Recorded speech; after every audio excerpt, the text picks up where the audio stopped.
Boletim Coppola.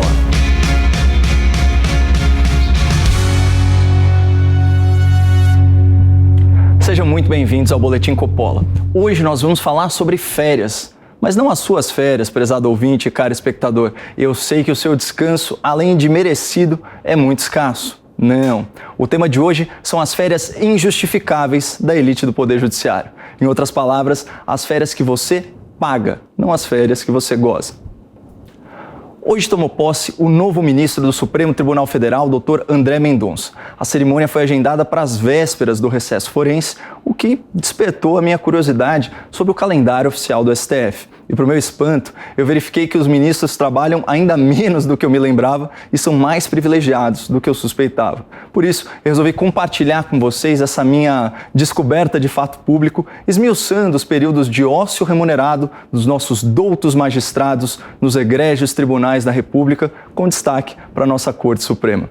Mas antes de adentrar no reino dos privilégios dos nossos meritíssimos comedores de lagosta, vamos estabelecer aí a nossa base de comparação. O trabalhador comum, que tem as suas férias garantidas pela Constituição Federal no artigo 7º, inciso 17.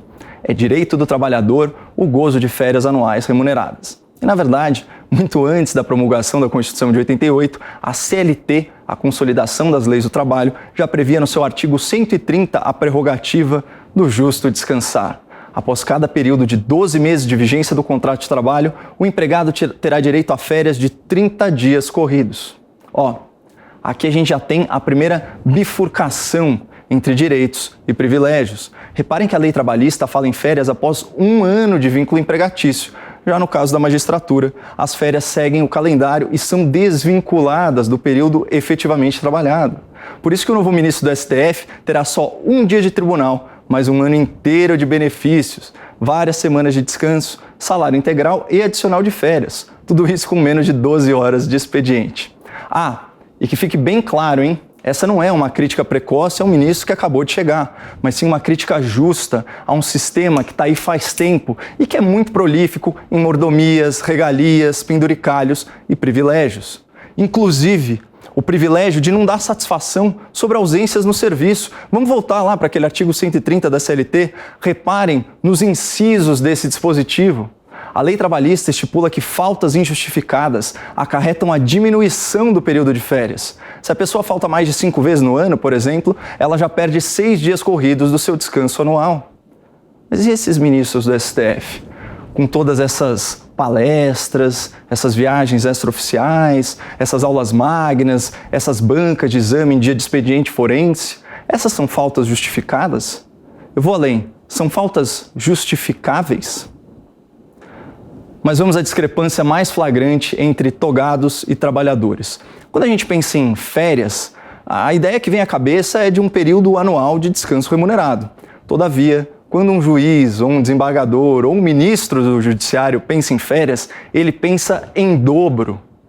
Isso porque a Lei Orgânica da Magistratura, lá atrás, em 1979, estipulou 60 dias de férias anuais para todos os magistrados e o STF, no seu regimento interno, sacramentou essa boiada, dividindo a folga extra em 2 períodos pré-estabelecidos, janeiro e julho. Mas calma que não para por aí. Afinal de contas, o Brasil não é o país do absurdo. O Brasil é o país do cúmulo do absurdo. Segundo dados do Conselho Nacional de Justiça, nos últimos 4 anos, os tribunais já gastaram mais de 2 bilhões e 400 milhões de reais indenizando os pobres juízes que não conseguiram relaxar por 2 meses completos. O levantamento mostra que certos magistrados embolsaram individualmente mais de 1 milhão de reais a título de férias não usufruídas. Para agravar essa vergonha, se é que isso é possível, esse gasto escandaloso persistiu mesmo durante a pandemia e se aproxima de 1 bilhão de reais. E aqui eu lembro a nossa audiência que numa decisão histórica, leia-se de corporativismo histórico, o Supremo proibiu a redução de salário de servidores públicos durante a pandemia, inclusive daqueles que não estavam trabalhando, inclusive daqueles que pertencem à elite do funcionalismo. E assim, os ministros do STF, na qualidade de ordenadores da República, asseguraram o leitinho das crianças, nenhuma gota menos nas tetas do Estado. O setor privado aí que se vire e as contas públicas que se danem. Mas vamos recapitular. Membros do Judiciário e do Ministério Público têm o dobro de férias do trabalhador comum. E quando não conseguem usufruir desse privilégio, recebem indenizações que somam centenas e centenas de milhões de reais todos os anos. Mas não para por aí. Como eu já disse lá no começo do programa, a posse do ministro André Mendonça se deu às vésperas do recesso forense, que nada mais é que um terceiro período de férias entre os dias 20 de dezembro e 1º de janeiro. Afinal, quem é que precisa da justiça nessa época do ano, não é mesmo? Tá todo mundo em paz, tem até saidinha de Natal nos presídios. Mas para completar, além dos 60 dias de férias e dos 12 dias de recesso folguense, em 2021 foram 15 feriados em dia de semana, incluindo alguns mais exclusivos, como o dia da fundação dos cursos jurídicos, em 11 de agosto, o dia da justiça, em 8 de dezembro, e o dia do servidor, em 28 de outubro, esse último ponto facultativo. Em síntese, a elite do Poder Judiciário e do Ministério Público goza de 72 dias corridos de férias e recesso, além de 15 dias de feriado e dos finais de semana. No total, são 170 dias de inatividade por ano. Isso é quase a metade do calendário. Isso sem falar naquelas palestras, nas aulas especiais e nos exames de banca em dia de expediente. E toda essa ausência num país conhecido pela lentidão da sua justiça e pela impunidade dos seus tribunais. Mas vamos falar de coisa boa. Haja dinheiro para conseguir aproveitar quase 6 meses por ano longe do batente. Relaxar, viajar, se divertir, essas coisas custam caro. É complicado para os nossos ilustres doutores curtirem aí um lifestyle bacana, sendo que o limite da remuneração no setor público é de míseros R$39 mil por mês. Imagina! Talvez por isso o Judiciário tenha transformado o teto constitucional em um rooftop. É isso mesmo, tipo uma laje, uma coberturazinha. Aí é jogo, né? Além do salário gordo, vem um monte de penduricalho e um monte de verba indenizatória e os benefícios, tudo acima do teto, no rooftop.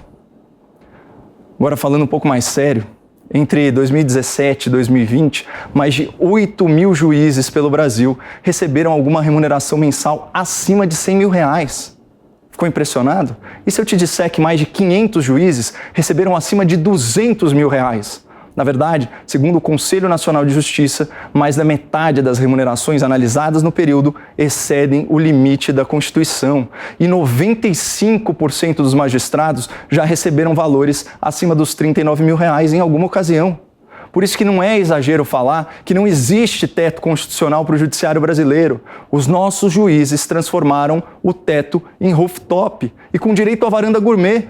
O problema é que todo esse lifestyle bacana cai direto na nossa conta.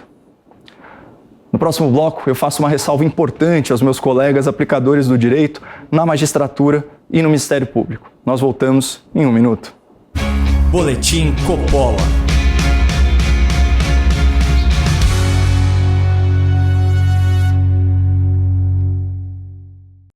Já parou para pensar quantas horas você passa procurando algo para assistir? Fora que nem sempre vale a pena, né? Essa decepção é cada vez mais comum nas plataformas de filmes. E foi pensando nisso que a Brasil Paralelo criou a BP Select, o primeiro streaming em que você pode apertar o play sem medo. São filmes selecionados a dedo e um conteúdo infantil seguro para toda a família. Para conhecer essa novidade, clique no link na descrição desse vídeo.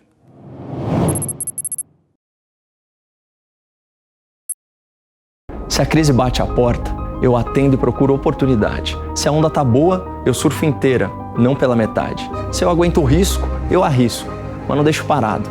Eu invisto. Aceito até perder, mas eu jogo é pra ganhar. Sou cara ruim de convencer e não costumo confiar. Conheça a Aquavero Investimentos, assessoria financeira que soube me interpretar e que vai entender você. Clique no link aqui no descritivo do vídeo ou acesse campanha.aquavero.com.br/boletim. Boletim Coppola.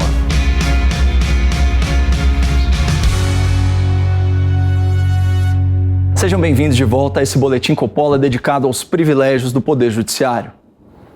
A magistratura e o Ministério Público sempre terão em mim e nesse programa um aliado de primeira hora para denunciar a injustiça, para combater a criminalidade e para prestigiar as belíssimas carreiras jurídicas do Estado. Mas seja do ponto de vista técnico ou seja do ponto de vista ético, não há justificativa plausível para tamanho desrespeito ao teto constitucional de remuneração e muito menos para o estabelecimento de férias tão extensas, o tema principal desse boletim. A elite do judiciário perverteu o valoroso instituto do descanso remunerado, transformando um direito fundamental num privilégio monumental e absolutamente incompatível com os valores de uma sociedade isonômica e democrática no século XXI. Não seja por meio de uma emenda à Constituição, como a PEC 32, ou seja por uma resolução interna corporis qualquer, essa questão precisa ser endereçada sob pena de desmoralizar as instituições da justiça brasileira. Isso posto, ao novo ministro do STF, Dr. André Mendonça, nossos votos de sucesso e de boas férias. Muito obrigado, não percam a esperança no Brasil e fiquem com Deus.